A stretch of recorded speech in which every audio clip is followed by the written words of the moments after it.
I think people, because I love the holistic practices and the sciences, and I think that's where life should be anyway. I think us connecting to human culture and our emotional intelligence and building a life force is so much more important than what we're doing out here in this physical madness, I call it. You've been doing this, so I want to introduce yourself to those people out here and tell us a little bit about yourself. Okay, well, my name is Shira, and Hi, Shira. I am a psychic medium and pet communicator. In 1998, I started having visions of Mother Mary, and that wouldn't be so interesting, but I'm Jewish. I was like, "Who are you?" She said, "I'm Mother Mary." I said, "Why are you here?" She said, "I'm the one who called you to do your work." I said, "Why?" She said, "Because you said you would answer." Oh, I was also featured in the New York Times for talking to pets. So a psychic predicts the future. yes. A medium talks to people who have passed. Mhm. What makes me special as a medium is the person from the other side could see the person that I'm talking to through my eyes. In the New York Times, well, a horse stable called me and told me one of their horses wasn't eating, and the horse told me he had toothache on the lower left-hand side. He'd like to see a dentist, please. They brought a dentist in. The dentist fixed the horse's tooth, and the horse started to eat. That's my claim to fame. Now, I'm doing the law of attraction work, and the saints are writing work through me. So so let me ask you this question real quick. Now, the law of attraction, we know that the body is made up of vibrations. Now, when you are working with the law of attraction, are you connecting the frequencies and the vibrations together, or is it on a different level? Now, I'm giving people, like if you've ever heard of Abraham, Yes. I'm giving people the practical applications for what Abraham does. So it's the expanse. So, for example, a lot of people listening to the law of attraction and, well, my life's not really changing. And I tell them, and especially people like you, because on a scale of 1 to 10, spiritually, you're off the Richter scale. That's a number 10. Mentally, smart as a whip, off the Richter scale. Emotionally, drives the rest of your life. So are you driving emotionally or are you driving mentally and spiritually? Because if you're driving mentally and spiritually and you're not driving emotionally, your spiritual is always ahead and your emotional is trying to catch up. Gotcha. So instead of aligning and everything coming together, we're wondering, why is it so good spiritually, but on the physical plane, you don't have what you want? And there's two reasons for that. Number one is you never asked. You tell the universal God or whomever you believe in, you could use the word God, spirit, universal coffee cup, whatever you want, Right. because it's not your name. Right. Because a lot of people go, well, I did this or I did that. Or they say to me, universe, show me what to do. The universe doesn't want to show you what to do. The universe wants to love you. Mm-hmm. And if you ask to do more, breathe because you stop breathing, the universe will give you more. And that gives you the breathing space. Because we're trying to understand why we don't have what we want instead of allowing that to be part of our wonderful life. And I find that when people get sick, okay, when people come normally to me on the holistic, they're very sick for some reason, or mostly physically. They mostly come to me because they're physically sick.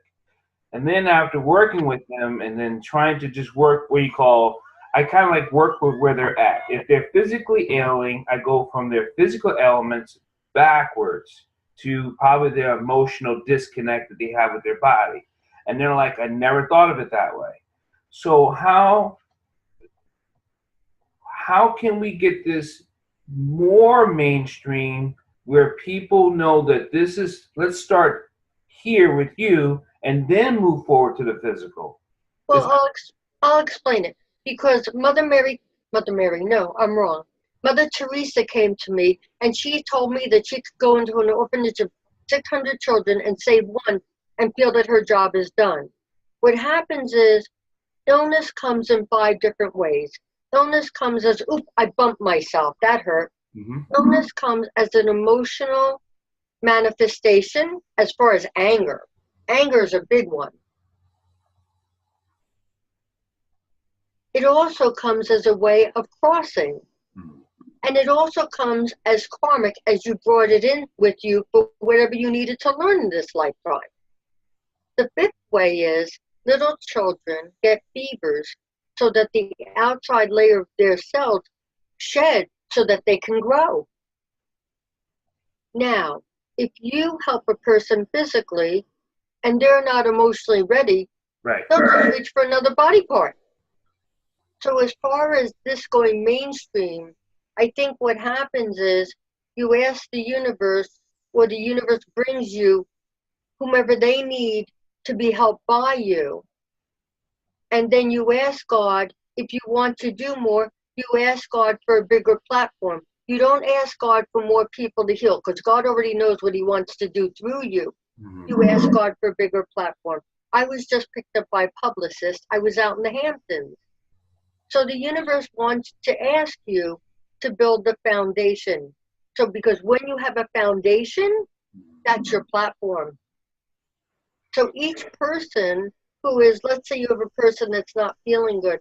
I work with 5 different healers. Different people I send to different healers depending on what I feel intuitively.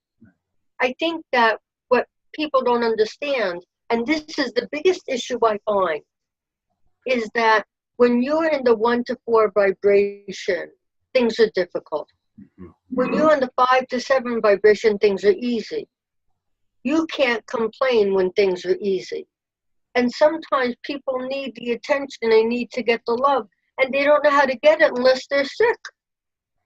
So we have to help people to understand that they're allowed to be well and get what they need. And that's how do we express that more without them being sick is probably my biggest question. Well, the thing is that people who are well don't say, what's the problem? Let me check in. Right. People who are sick are learning how to check in. Part of that is learning how to check in. They don't check in until they're sick.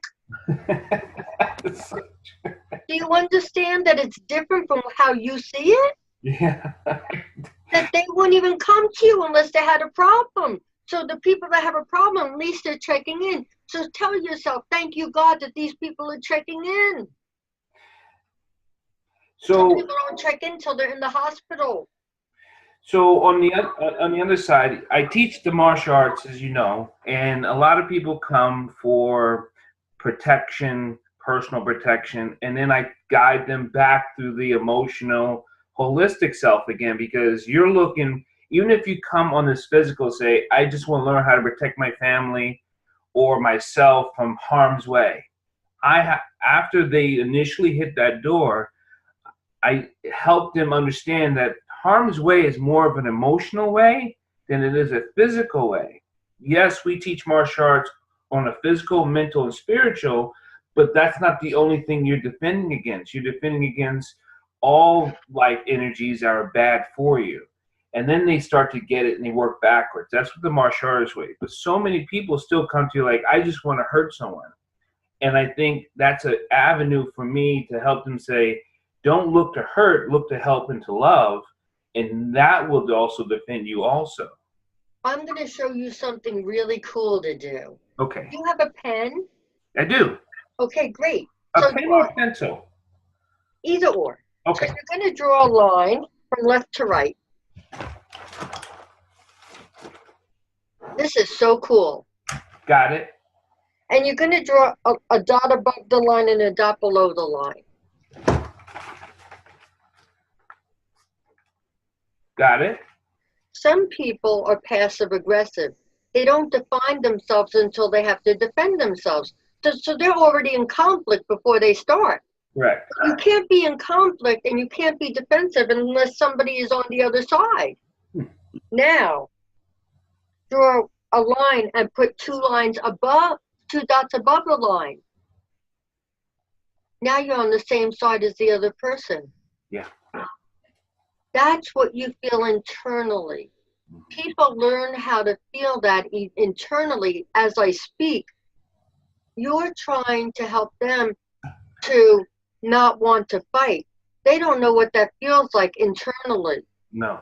Because they've always been in that conflict. But then after that, I asked them to make a list from A to Z about what's wonderful about them. Mm. And then all of a sudden, now every 17 seconds that you feel good about yourself, you bring something else in good to feel, something else to feel good about in your life. Now what's happening is as you raise your vibration, you're learning how to do conflict resolution instead of feeling victimized. That's right. Feel the difference? You think we could get this in schools? Have you ever thought about trying to get No, because what you want to do is, now breathe, it's not about getting it into schools. It's about changing the family structure so that it starts with families. It doesn't start just with children. So I do 3 things that I love to do. One is, when I see people in this position, especially with children, I tell them every time that you have a problem, you're going to make cupcakes or cookies, and you're going to take them to the local police or fire department with your children. This way your children get to know the people in the community that are protecting them. Yes. The only reason why you feel unprotected is because you don't know the people who are protecting you. We lose our community. So now you see a little kid and 5 years old, and he's met a police officer or a fireman or firewoman, and he gets to ride on the truck or in the car. He's in a whole different ball game. He is riding the world. I want children to ride the world. I don't want them to think that they're learning something that they don't know. That's right. Because that comes from within. And that's empowering. Knowledge is one thing. Feeling is another. Now, when you feel good, your whole body goes, oh, I'm good. I'm good. Have you ever seen a person who really feels good about themselves? They're like, I'm good. I'm just really good. They feel so wonderful and beautiful, which they are. Yes, yes. So what you want to do is, you're going to ask the universe if the universe wants you to bring it into school. And then you allow the universe to do whatever it wants to do for you, because you love to teach, you love knowledge. The universe wants you to be an example of how wonderful life could be. So if you want the Mercedes, go to the Mercedes-Benz place. But what I tell people also is, now I drive a BMW. So what I tell people is, if you want a BMW, but the universe wants you to have a Mercedes, I would just go to the Mercedes dealer, make it easy on yourself. Because when you're in alignment, whatever is supposed to be yours is yours.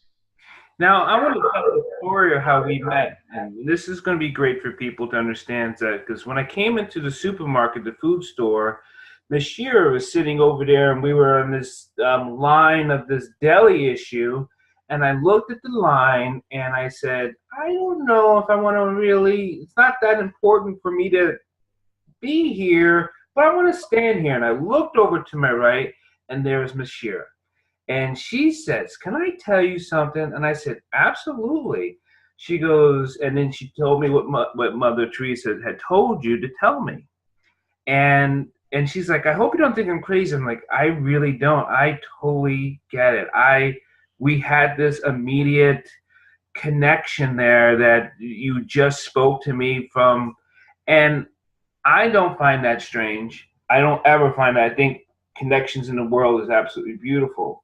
So my question is for you is, if there was something that was sad for someone, have you ever told them like that at all?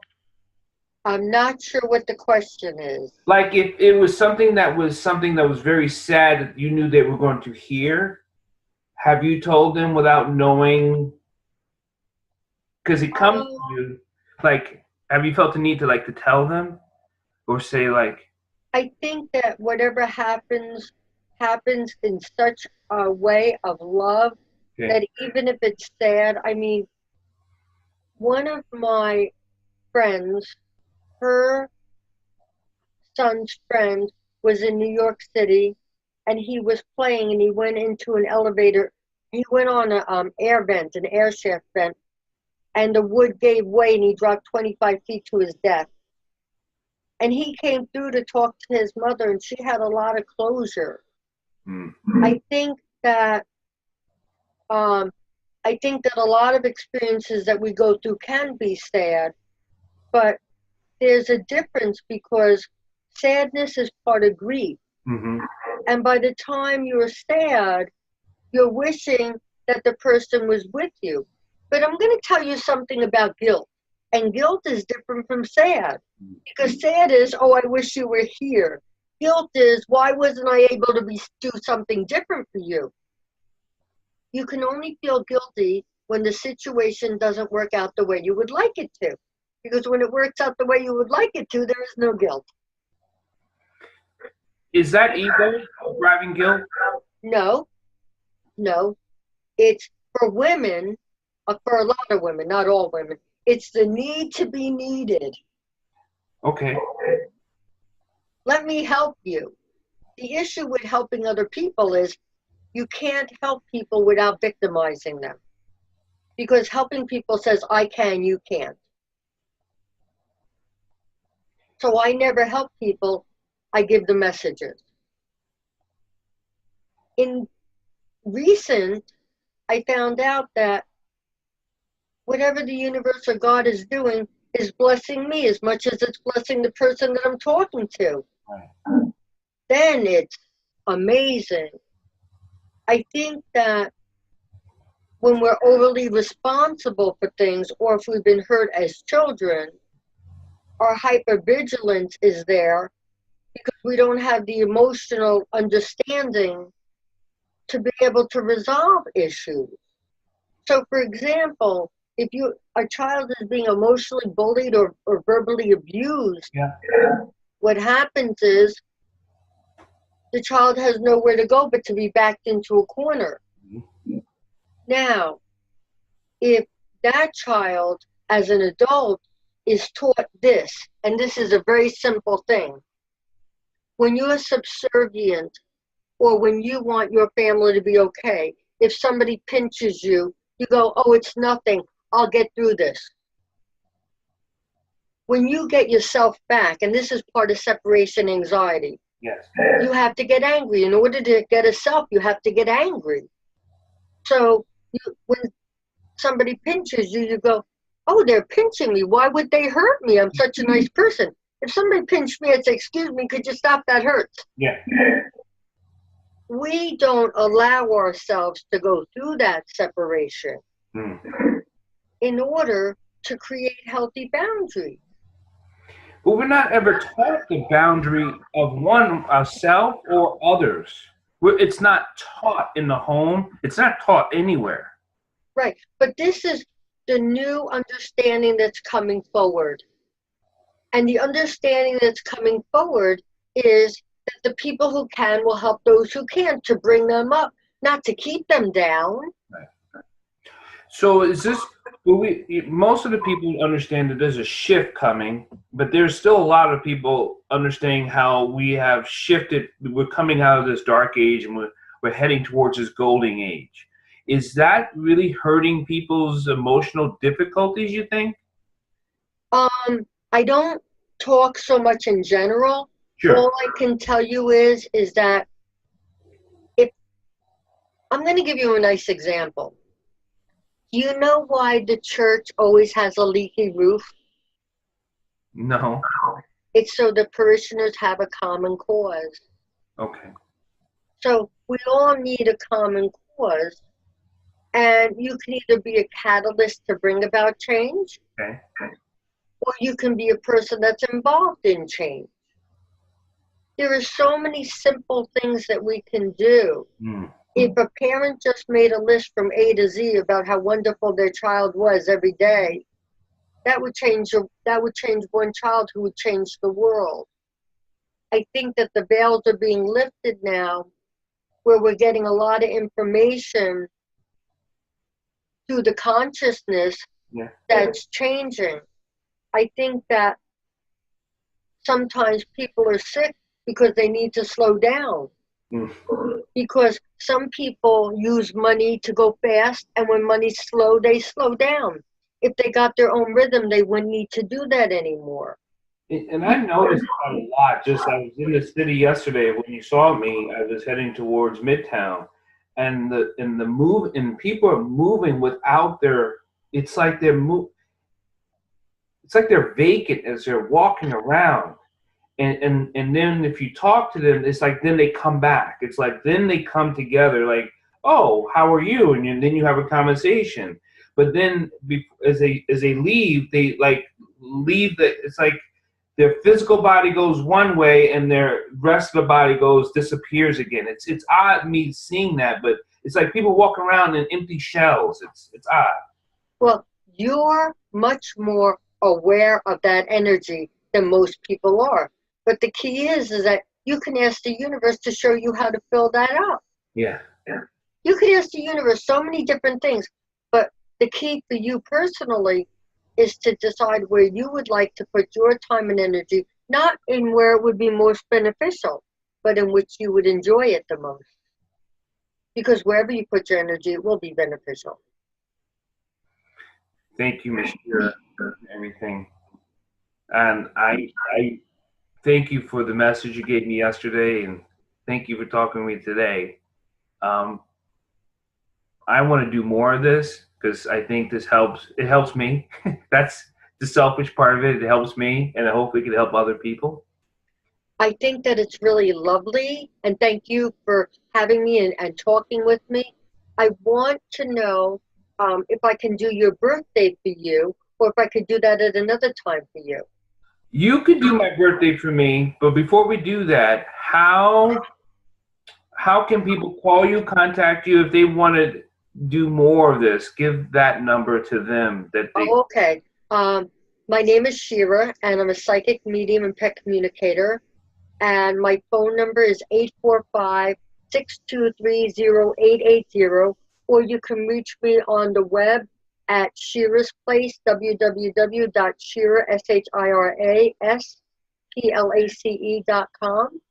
And you can also text me on my phone number at 845-623-0880 as well. And I'm having a new website built, and that new website will have an interactive scheduling link as well.